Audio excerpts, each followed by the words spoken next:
Hi, welcome to another edition of Around the Block. We've been a little quiet over the last few months as we've been focused on preparing for our Connect and Share operational meeting, which we want to tell you about shortly. One of the things you hire us for is not only to make your program turnkey, but to support the day in, day out functions necessary to make your program work. Over the last few years, we've worked to elevate how we support your program behind the scenes with resources such as our recruitment team, which is focused on recruiting and engaging prospective employees for frontline positions. Also, a team focused on intensive recruitment of management personnel, and our logistics and procurement department, which sources everything from uniforms and supplies to equipment.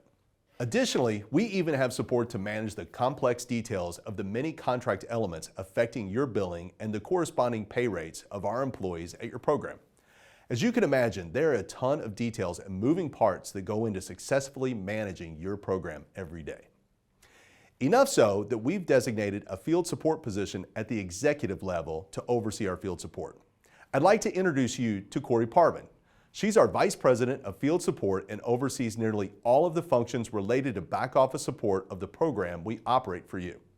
Corey was instrumental in helping us prepare the many new support systems unveiled to our managers at the Connect and Share conference. So I'd like you to hear about that from her. At the end of March, we brought our managers together from across the country to San Francisco for a week of extended learning, development, and networking at our biannual Connect and Share event. As we reflected on our growth throughout the past few years, we felt this meeting served as the perfect time to set new standards and reestablish best practices for our local operations. The theme, Forward, It Starts With Us, helped capture that sentiment and emphasizes our collective responsibility to spearhead the next phase of our company's evolution. San Francisco provided the perfect backdrop for our event, not only for its reputation as a premier tourism destination, but because of the city's forward-thinking approach to placemaking and activations, the number of high-profile districts and CBDs located in such close proximity, and the diversity of programming Block by Block offers in the area. Connect and Share 2024 was a blend of structured learning sessions, panel discussions, and hands-on exploration. In our panel discussions, moderated by our Division Vice President and San Francisco enthusiast, Chip, attendees heard from industry experts on the challenges facing placemaking operations and how to plot solutions.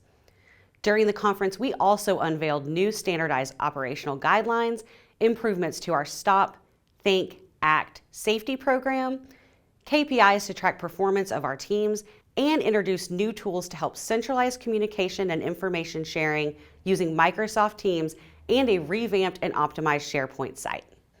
These tools will provide guidance for our local managers and create a streamlined process to improve day-to-day operations. Connect and Share also featured the first live demo of Smart 2.0, which is set to begin rolling out to our customers this summer. Smart 2.0 will set a new global standard for data collection and reporting software for public spaces.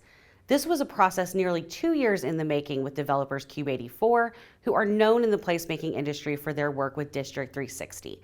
The revamped Smart will feature an enhanced user experience for mobile and desktop, a highly intuitive command center, real-time notifications from the public to the field, and bilingual integration. We couldn't bring our teams to San Francisco without letting them explore everything the city has to offer. Our managers spent the afternoons on guided tours through downtown San Francisco to see our operations in action and the impact Block by Block ambassadors have on their public spaces. They also got an in-depth look at some of the challenges facing many of our public spaces from around the country and those working to find solutions. We saw firsthand the impact of urban placemaking in transforming public spaces to be more vibrant and inviting for those who live, work, and visit downtown San Francisco. Not only that, but our attendees also explored new equipment and learned about improving ambassador morale and creating a strong team culture. And we made sure to celebrate all the amazing individuals who make our organization so special. And of course, as Block by Block does, we had lots of fun. We consider this Connect and Share to be one of our absolute best, and we look forward to seeing how the seeds we planted in San Francisco bloom into innovative and energized changes in your district. Thanks, Corey. We're excited to see these new procedures implemented and the difference they will make for our daily operations. One other exciting thing we'd like to share with you is our involvement in filing an amicus brief with the U.S. Supreme Court with the International Downtown Association. Over the course of the last several years, we've all known cities have faced unprecedented challenges related to the effects of increased crime, untreated mental health, and a rapidly evolving economy that's leaving huge vacancy rates in our cities and threatening the economic balance in our city centers. In short, the amicus brief lays out the impact of multiple federal cases related to the street population and the devastating effects of those rulings on our cities. IDA consulted with us based on our outreach work and data trends from across the country. If you're interested in reading the amicus brief, it can be found in the link attached to this message. Lastly, before we go, we'd like to welcome a few new additions to the Block by Block family. The historic core bid in downtown Los Angeles, the city of Denton, Texas, where we're providing ambassadors to their downtown, the Old City District in Philadelphia, where we launched a cleaning program earlier this year, and the Transit Authority of River City right here in Louisville, where we now clean bus shelters and provide a pilot safety ambassador program to the bus system across the city. Thanks for spending a few minutes with us. We'll see you next time on Around the Block.